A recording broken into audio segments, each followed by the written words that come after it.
Okay, so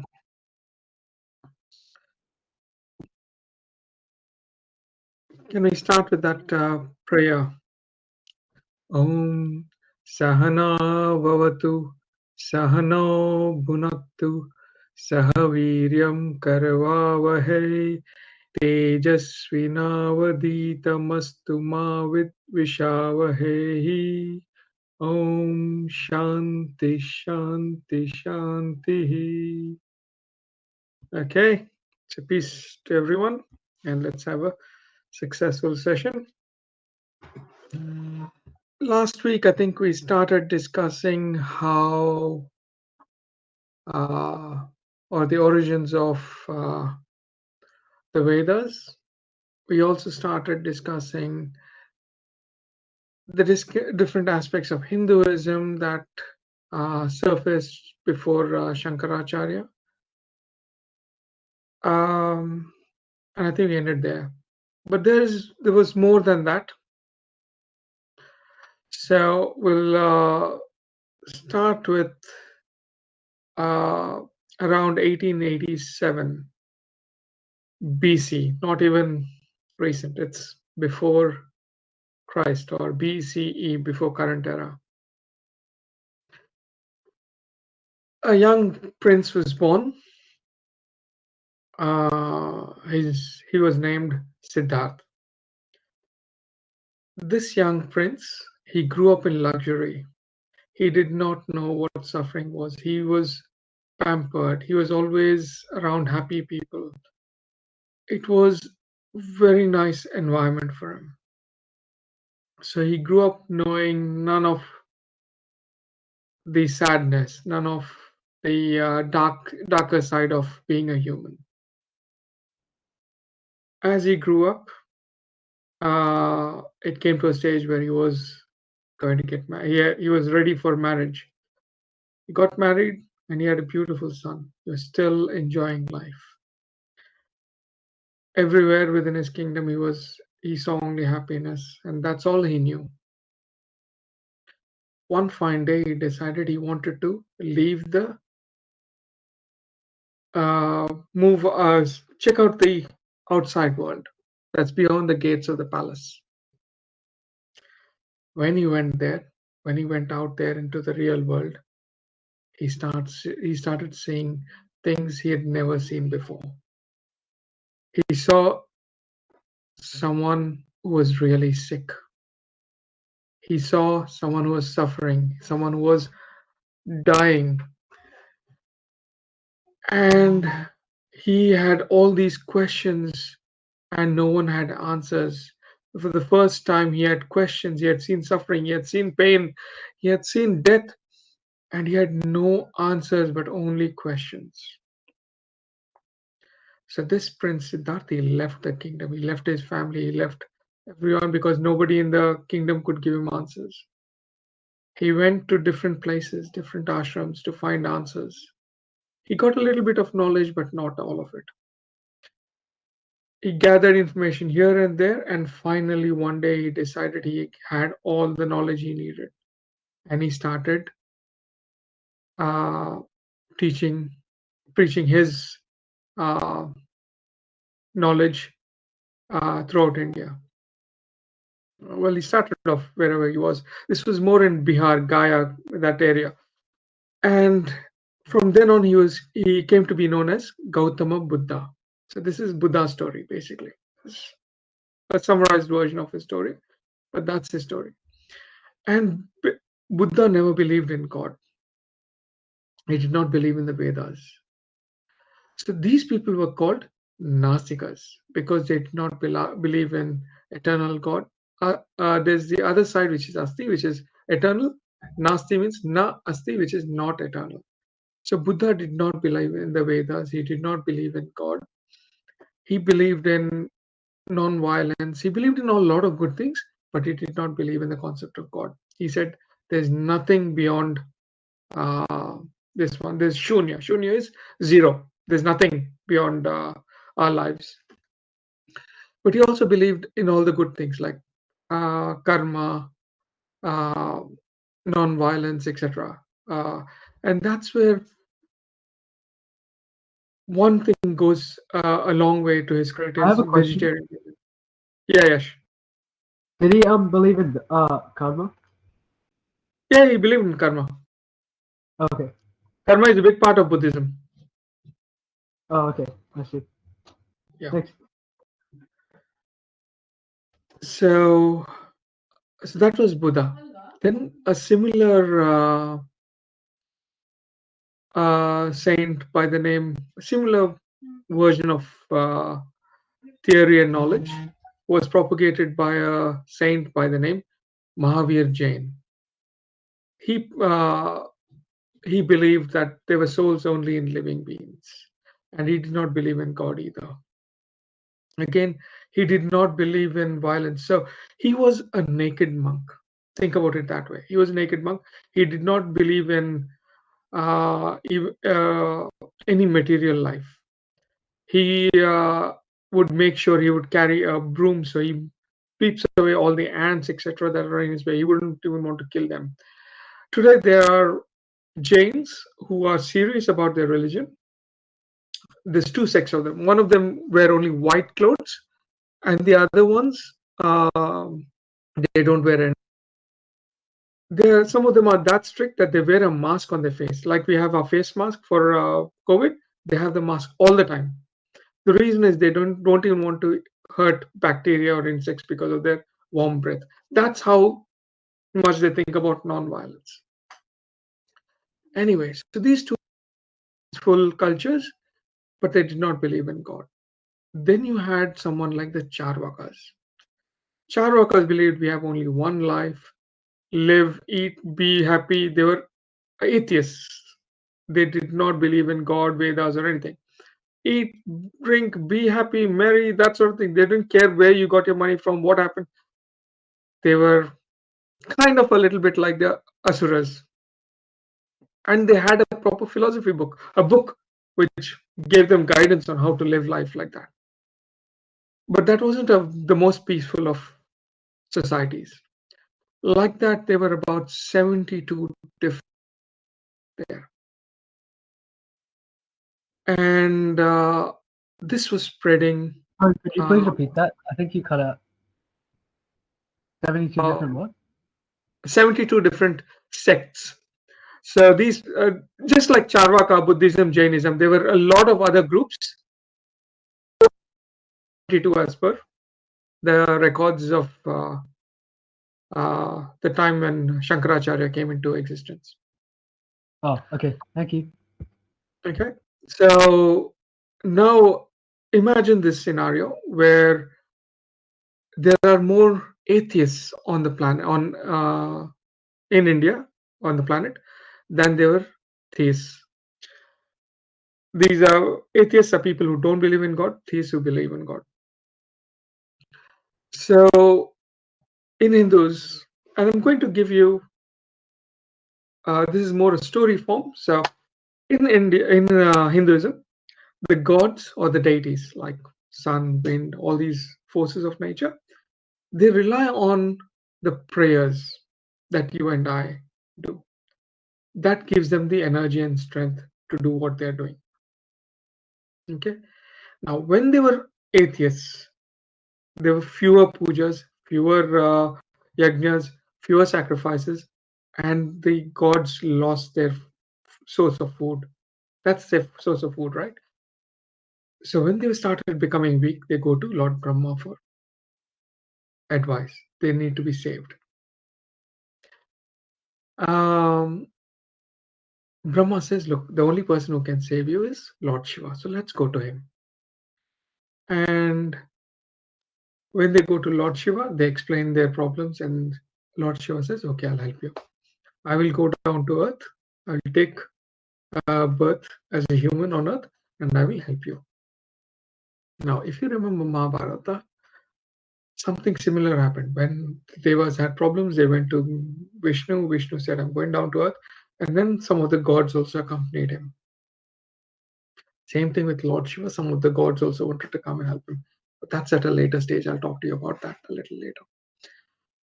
Now, here, there was a time when Lord Shiva was dancing and Lord Vishnu was actually seeing this and he was enjoying.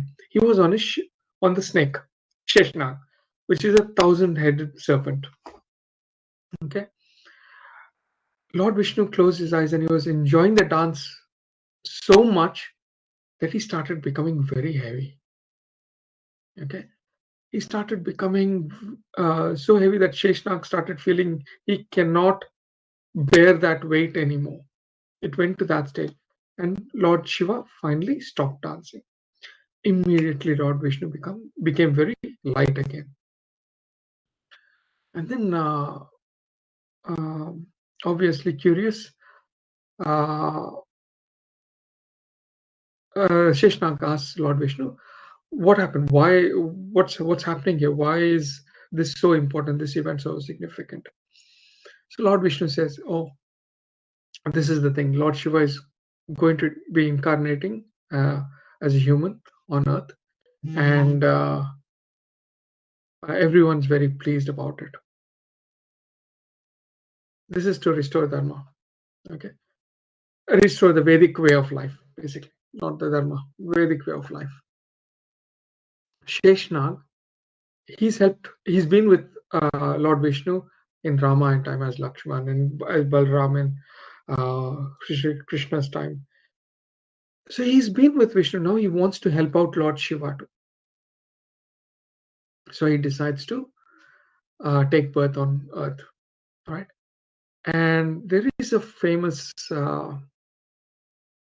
not famous, but a very saintly lady by the name Gonika. She's a very knowledgeable person, and she wants a child. She wants a child that she can give her knowledge to and who can continue her good work. So from the sky, Sheshnag falls as a little serpent when she is actually in the river performing her morning rituals. And he falls on her hand. He's about to take the water and drop it off when the serpent falls in her hand, the little one. And she's surprised and she's wondering what's going on. And that serpent turns into a little boy.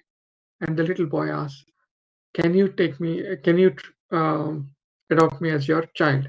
Can you treat me like your son?" And she says, "I've always wanted a child, and I want you to be my son."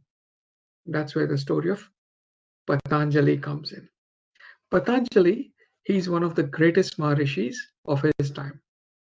He's the one who gave us the Yoga Sutras, the 8-step process to reach the ultimate.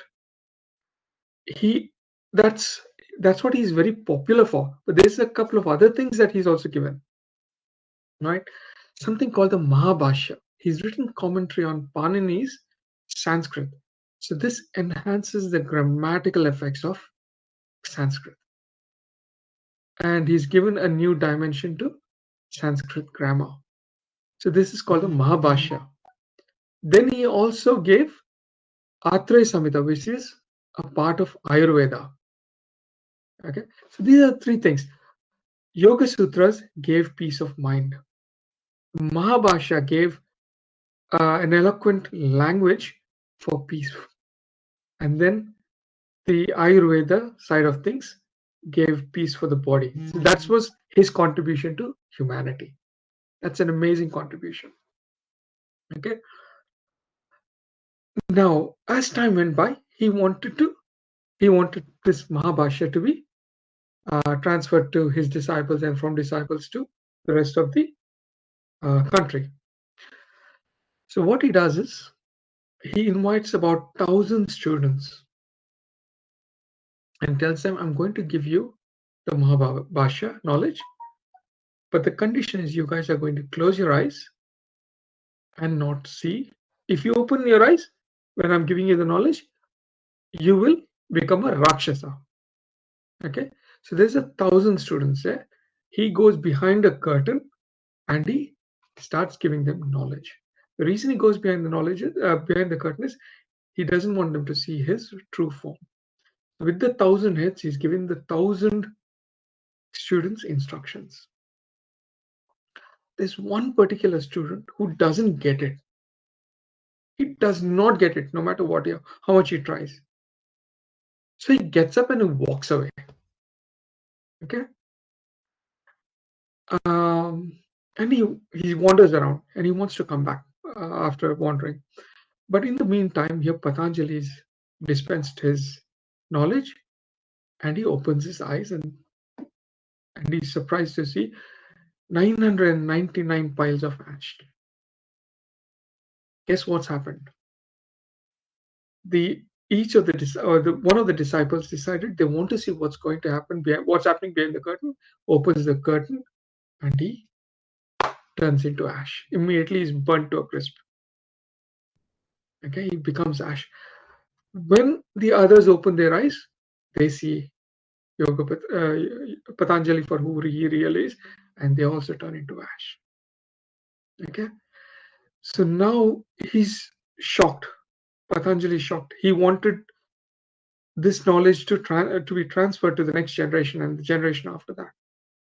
Just then he sees this young kid coming back who left that party. And he says, "Where were you? What happened?" He said, "Look, that child was honest." He said, "I did not understand, so I just went out to get some fresh air and I'm back. I think I'm ready to learn now." Patanjali says, "You've opened your eyes, you've broken the rule, so now you will become a Rakshasa. That is true, but I will give you the knowledge before you become a Rakshasa." So he gives him that knowledge. And he says, "This is what I want you to do." Patanjali tells that kid, "This is what I want you to do. When you're a Rakshasa, you ask this one question." I don't know the question right now. But he says, you ask this question, and if you get the right answer, and this is the answer I'm expecting, then give that knowledge of Mahabhashya to that person. So he tells. So what happens is the boy, he starts wandering around. Patanjali passes away now after this. This boy wanders around and then he finds himself on a tree and he's now a Rakshasa. So there's people who are coming and going every now and then, and every now and then he picks the person and he asks the question. He thinks this person is a knowledgeable person. He might be able to answer the question. So he asks the question. They don't have the answer that he needs. So he's a Rakshasa. He's a cannibal. He eats them. And this is what happens for a number of years. Here Sheshnag, who's done his job, thinks this guy is not successful, so I have to go back. Okay. So he takes birth as Chandragupta Sharma. Again, Sheshnag itself. He comes back as Chandragupta Sharma. And he goes past the tree where you have the Rakshasa there. And then the Rakshasa asks the question. Chandragupta Sharma is surprised by the question. He's taken a human form, right? He's forgotten all the past. He's taken a human. He answers the question to the best of his knowledge, and it turns out to be right. So immediately, this Rakshasa starts giving him on all. He tells him, "I'm going to give you the knowledge. Do you want it?" And he says, "Yes, I'll take the knowledge." And he becomes a good student. And he says, "I'll take the knowledge." But then the Rakshasa says, "I will not stop. Once I start giving you the knowledge, I will not stop. Second, you have to be on the branch.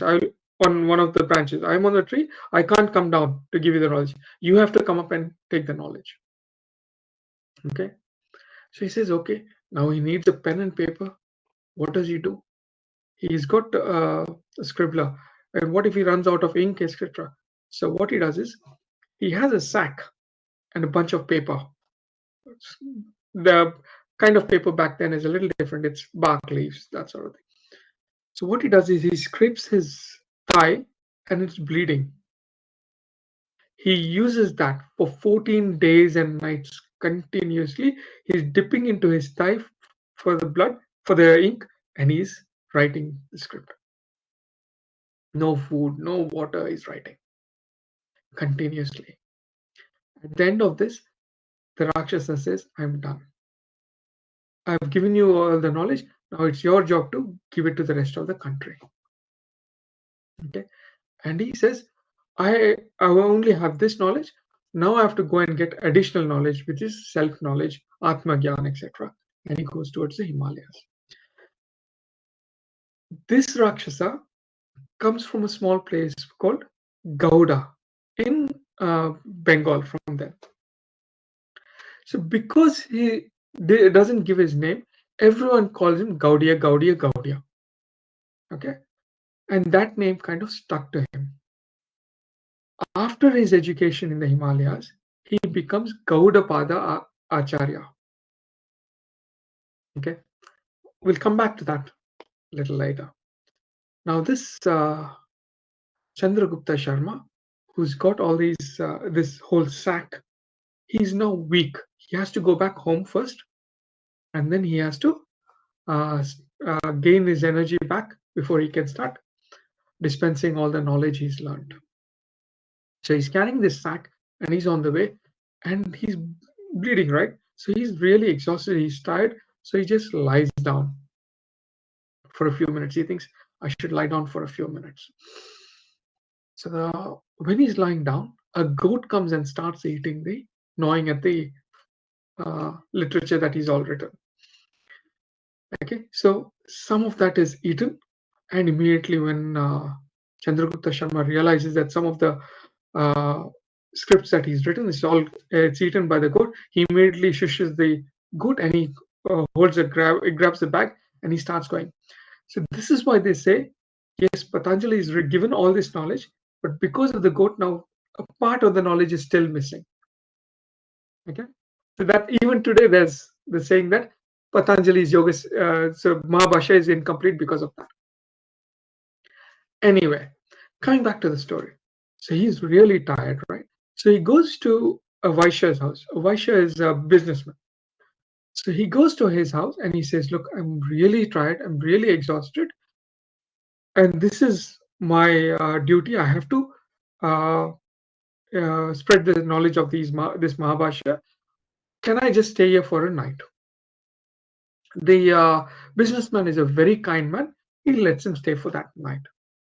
But Chandragupta Sharma is so tired, so exhausted, he does not get up the next morning. He does not get up for lunch. He does not get up the next night.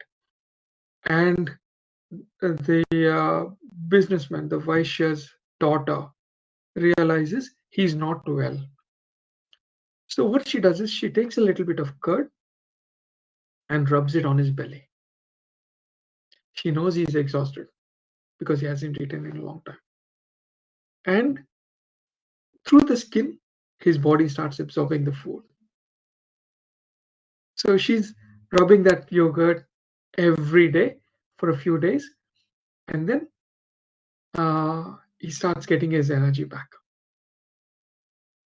Then after a few days, he gets up, and the first thing he asks is for the sack with all the literature in it, and she gives it to him. And he says, "Oh, I have to run. I have to give this knowledge to all the people in the country." And she says, "No, no, you have to wait." He asks, "Why?" He says, "I've been serving you all these days, right? I want to marry you."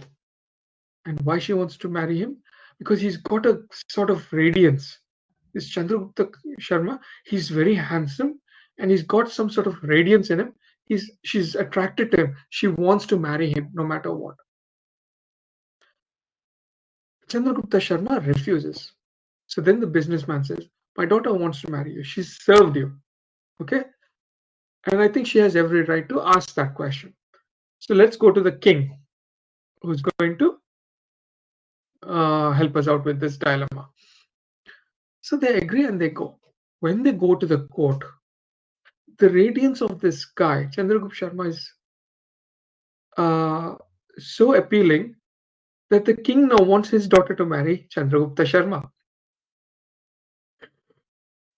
So what he does is he calls the minister, who's a Brahmin, and he says, come see this man. I want my daughter to marry him. But there's a businessman who wants his daughter to marry Chandragupta Sharma. The Brahmin who sees him, he's also looking at this guy and saying, oh, I have a daughter. This guy's a Brahmin and I want my daughter to marry him. So now there are three people competing for this man, for their daughters. So then the Brahmin, he because he wants to keep peace everywhere, he tells the king, "Look, this man has some special qualities. He should marry four girls, not three. The Brahmin's girl, the Kshatriya's girl, the Vaishya's girl, and you need to find a Shudra's girl. It is to keep peace among all the three of them who want their daughters to be married to him." This guy doesn't have a say. Once the king has made an announcement, this guy doesn't have a say, Chandragupta Sharma. So then he marries all the four of them. And he has four kids with them. Okay. And he gives them, when they grow up, he gives them the knowledge of the Mahabhasha, whatever is there. And they start dispensing all that knowledge to the rest of the country. So there is more to this. We'll come back to, should I say? Yeah, we've got 3 or 4 minutes. I'll tell that. Anyway, so now he's done his duty, all right? But he's a Brahmin. He wants more knowledge. He's not happy with what he has. So he goes back looking for Gaudapadacharya. You remember the Rakshasa who turned back into a human and learnt all his knowledge? So he goes looking for him. And he goes and finds him in the Himalayas. And he says, "Well, I've done your job. Okay, but now I want to know more. I want to learn about Atman. I want to learn about myself." So then Gaudapadacharya dispenses all the knowledge to uh, Chandragupta Sharma, and he renames him. This person's name becomes Govinda Bhaktapada, and this Govinda Bhaktapada is Shankaracharya's guru. Okay, so I've given you one side of the story, but before Shankaracharya story starts, they usually give a lineage of the gurus they have. So the way it works is Lord Vishnu dispenses his knowledge to a pupil of his who is Vedvyasa. Vedvyasa is a great rishi. He was there even in Ramayana and all that. His son Shakti, he dies very young, but he also is sorry, not Vedvyasa, Vashishta Muni. Vashishta Muni's son is Shakti, who dies very young. Shakti's son is Parashara. So Vashishta is Parashara's grandfather. If you remember Parashara, he's Vedvyasa's father in Mahabharata. Okay. And then Parashara gives all his knowledge to Vedvyasa. Vedvyasa gives his knowledge to his son Shuka. I know you're aware of three of his sons, which is Dhritarashtra, Pandu, and Vidura. But this is another son, which is for another time. But this Shuka's disciple is Gaudapadacharya. Gaudapadacharya's disciple is Govinda Bhagvadpada, and Govinda Bhagvadpada's disciple is Shankaracharya. So that's the lineage of the great saints. Okay, so I think I will stop here. Do you guys have any questions?